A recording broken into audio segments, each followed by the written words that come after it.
Bem-vindos a esta sessão sobre um dos vetores de reconhecimento mais subestimados e mais poderosos do arsenal de qualquer profissional de segurança ofensiva ou defensiva. O título desta apresentação é intencional: a arquitetura da visibilidade. Não estamos falando de uma falha de software, não estamos falando de um zero day. Estamos falando de algo estruturalmente mais preocupante: a forma como a própria infraestrutura da web foi projetada para ser visível e como essa visibilidade pode ser armada.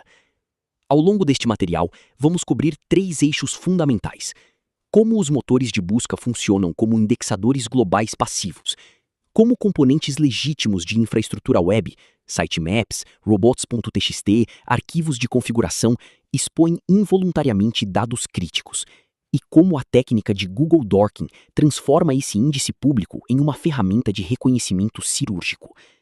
Tudo isso dentro do contexto maior de OSINT, Open Source Intelligence, a disciplina de coleta de inteligência a partir de fontes abertas, sem qualquer acesso não autorizado a sistemas. Vamos começar. O slide que vocês estão vendo agora ilustra um modelo conceitual fundamental para entender o papel dos motores de busca no contexto de segurança. À esquerda, temos o caos, a web aberta, bilhões de páginas, servidores distribuídos globalmente, sem estrutura centralizada. No centro, o indexador, o mecanismo que transforma esse caos em ordem. Os motores de busca como Google, Bing e DuckDuckGo operam como indexadores globais passivos.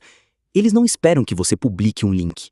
Eles saem ativamente rastreando, extraindo metadados e catalogando conteúdo de forma contínua e autônoma. 24 horas por dia, 7 dias por semana.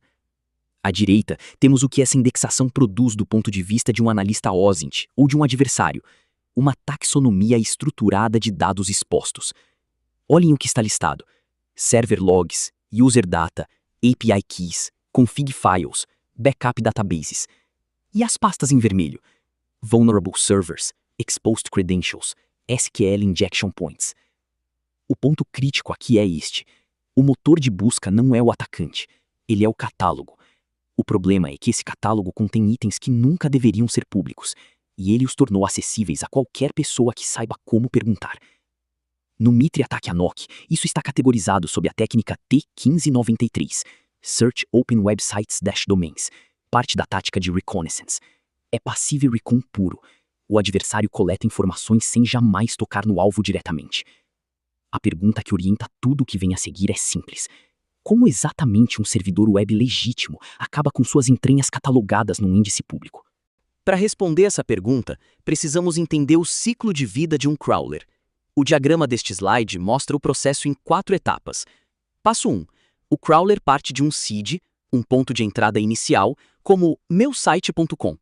Ele faz o download da página, extrai o conteúdo textual, no exemplo as palavras Apple e banana, e identifica todos os links presentes na página. Passo 2. O crawler detecta um link externo, um hyperlink apontando para outrosite.com. Esse link vira um novo item na fila de rastreamento. Passo 3. O crawler visita outrosite.com, extrai novo conteúdo, tomatoes, strawberries, e novamente mapeia todos os links encontrados.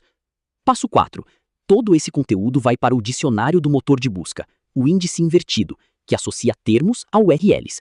E então o ciclo recomeça, infinitamente. A analogia do slide é precisa. O comportamento é semelhante a um vírus, propagação recursiva por links. O crawler não faz julgamento sobre o que deveria ou não ser público. Se a URL é acessível e não há instrução explícita para ignorá-la, ela será rastreada e indexada.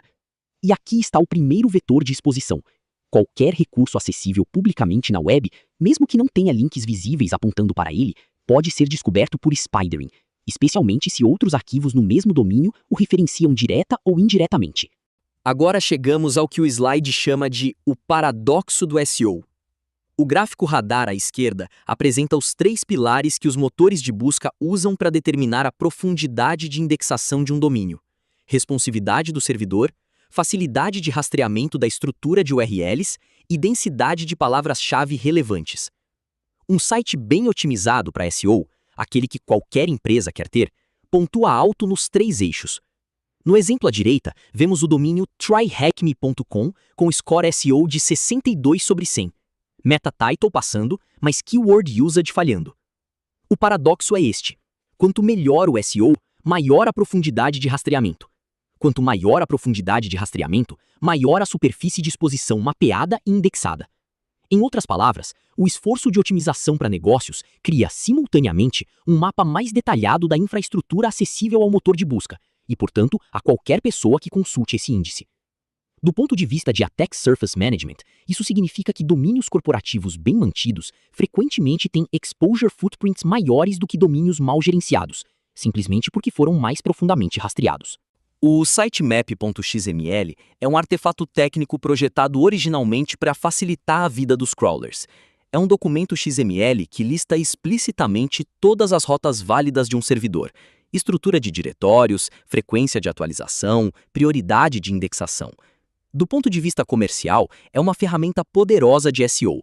Garante que novas páginas sejam indexadas rapidamente e que a hierarquia do site seja compreendida corretamente.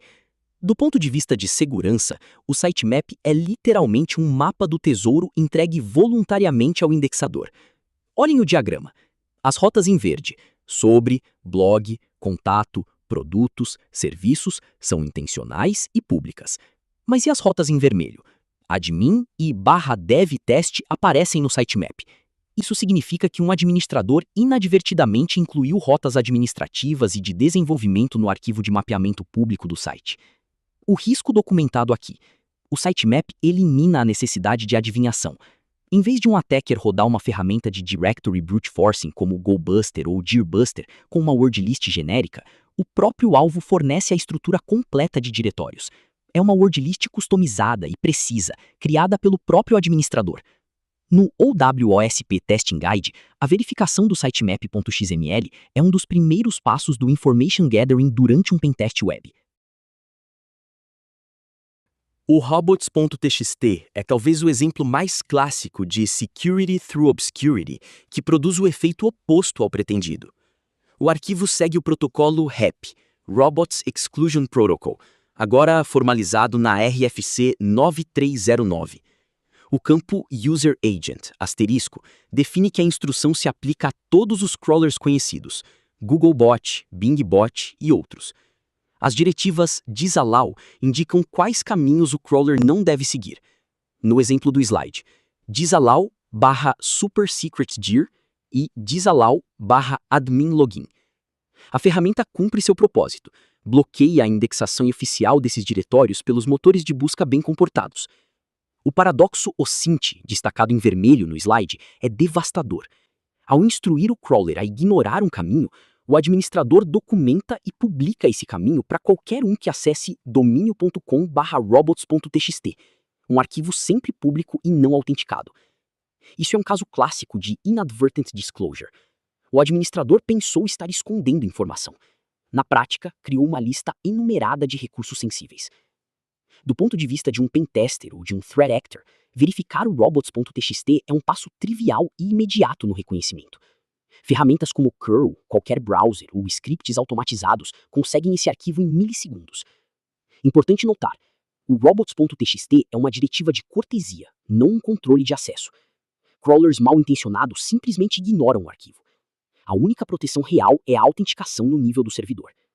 Este slide aprofunda um vetor específico, a tentativa de bloquear não diretórios individuais, mas classes inteiras de arquivos por extensão, usando expressões regulares dentro do robots.txt. O exemplo apresenta disallow ***ini cifrão e disallow ***conf cifrão. A lógica do administrador é compreensível. Em vez de listar diretório por diretório, usa-se regex para bloquear todas as ocorrências de um tipo de arquivo sensível. A implicação crítica, destacada no slide. Arquivos.ini e .conf tipicamente contêm credenciais de banco de dados, connection strings, chaves de API, tokens de autenticação e parâmetros de configuração de infraestrutura. São alguns dos artefatos mais valiosos em um processo de exploração. O problema é duplo.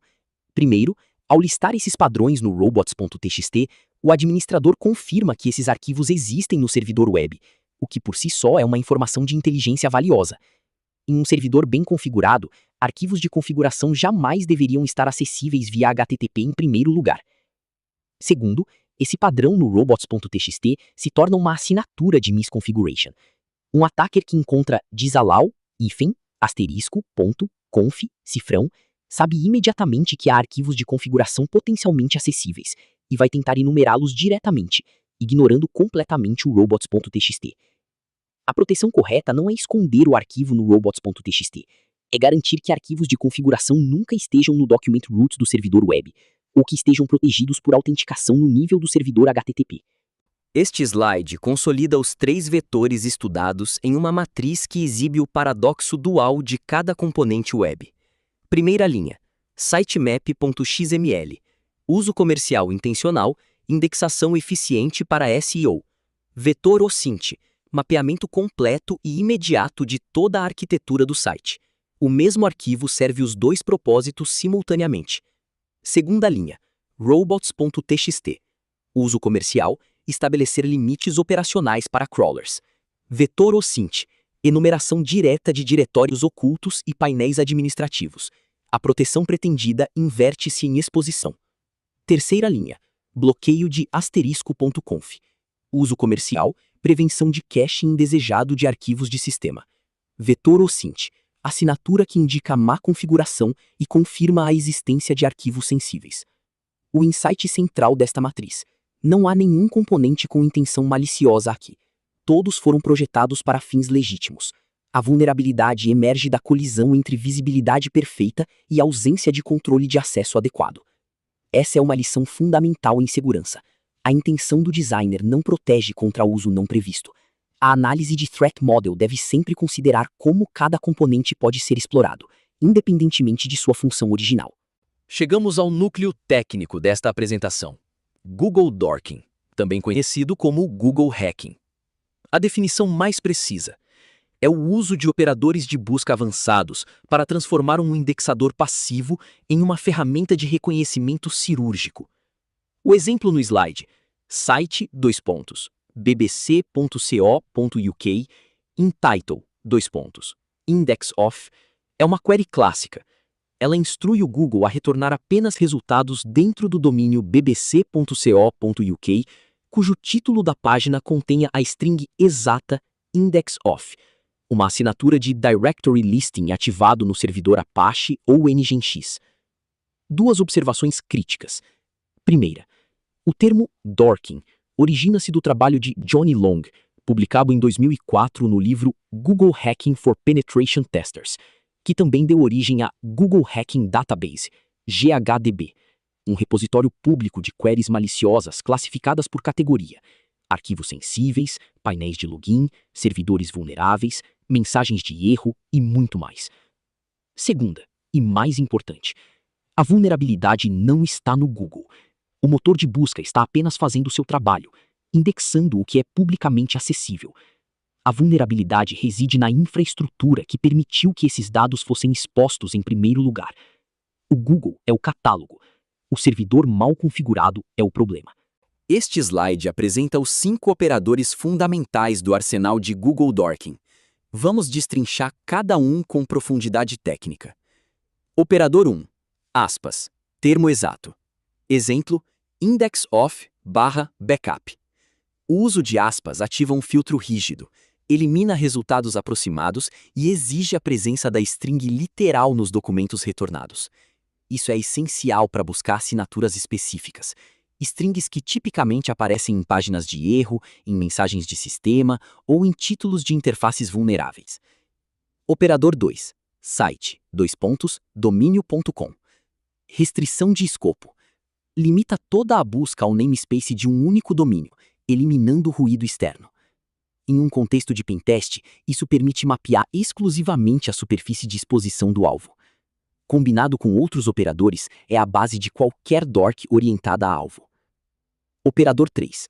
File type, X. Extração direta por tipo de arquivo. Exemplos de alto valor: file type PDF, site, governo.br, confidencial, para documentos sensíveis. File type conf ou file type back, para arquivos de configuração e backups. File type SQL, para dumps de banco de dados expostos. Este operador é particularmente perigoso porque direciona diretamente a formatos com alta probabilidade de conteúdo sensível. Operador 4. InTitle, texto. Busca no título HTML da página. A tag title. Isso permite identificar interfaces pelo seu cabeçalho. Exemplos clássicos.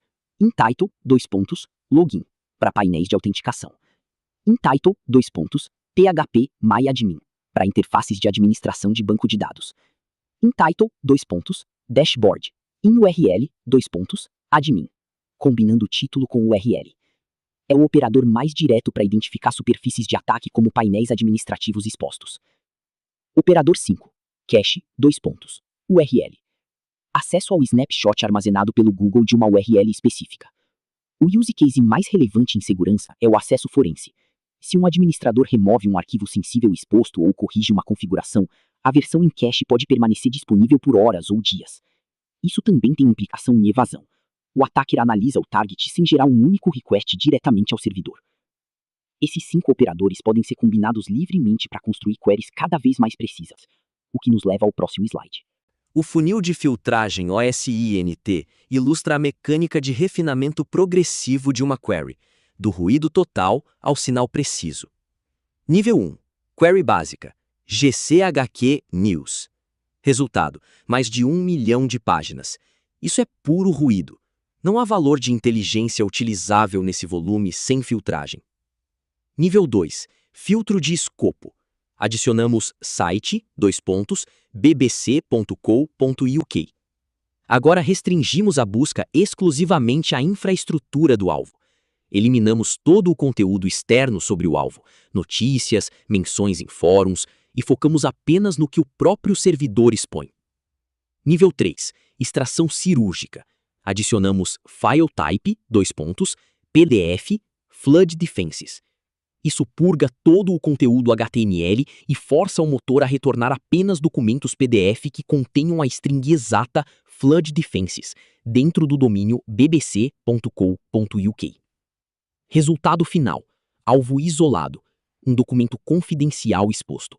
Possivelmente um relatório interno, um briefing estratégico, um documento operacional que nunca deveria ser publicamente acessível, mas que o crawler indexou e que o Dork extraiu.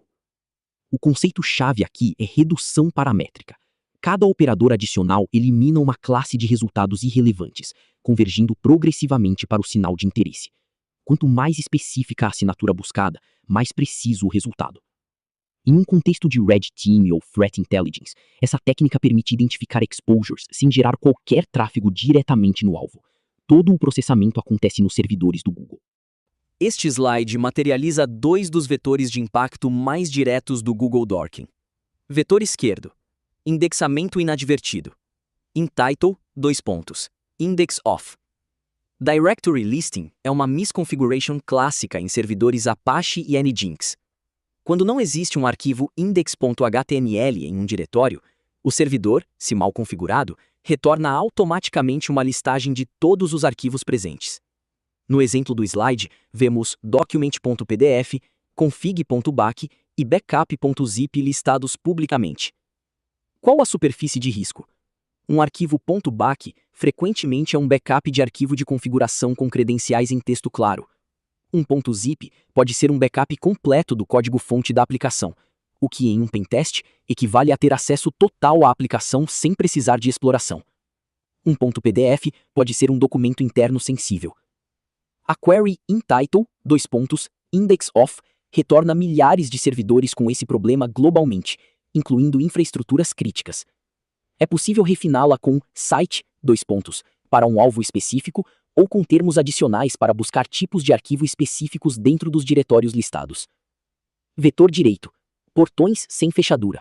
InTitle, login.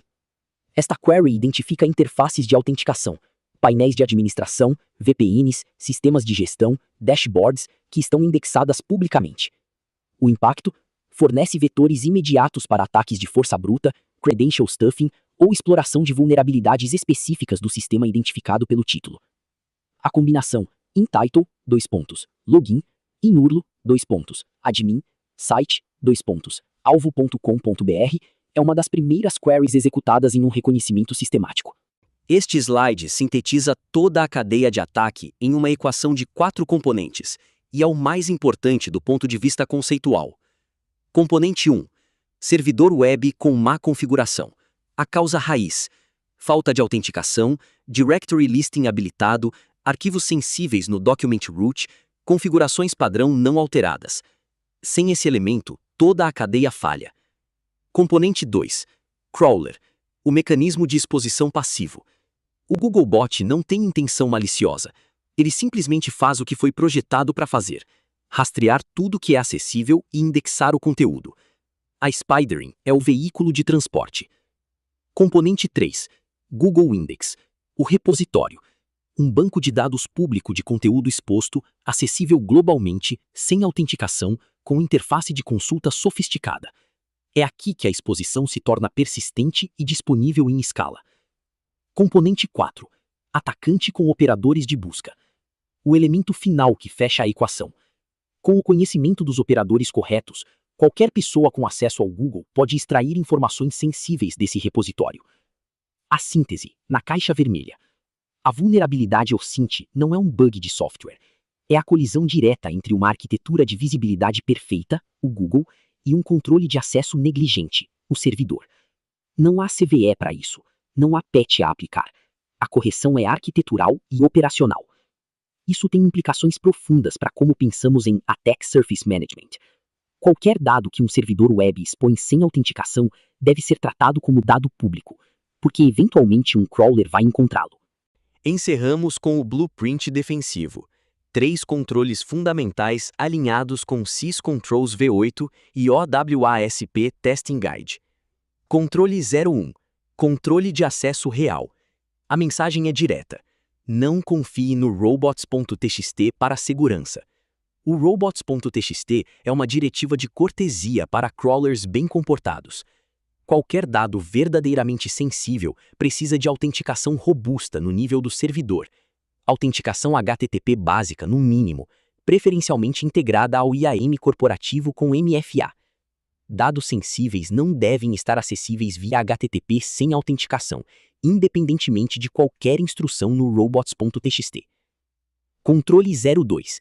Higiene de diretórios. Desative permanentemente a listagem pública de diretórios no servidor web.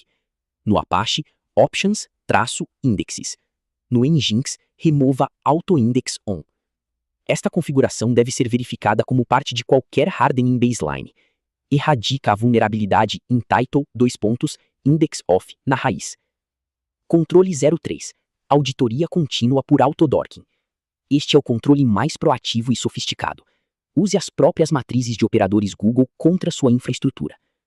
Antes que um adversário execute site:"suaempresa.com, filetype:"conf, você deveria ter executado isso. Ferramentas como Foca, Maltego, The Harvester e scripts customizados permitem automatizar esse processo. Red Teams maduros incluem sessões regulares de autodorking em seus programas de Continuous Attack Surface Management. A lógica é simples. Se você não está dorkando sua própria infraestrutura regularmente, pode ter certeza de que alguém está.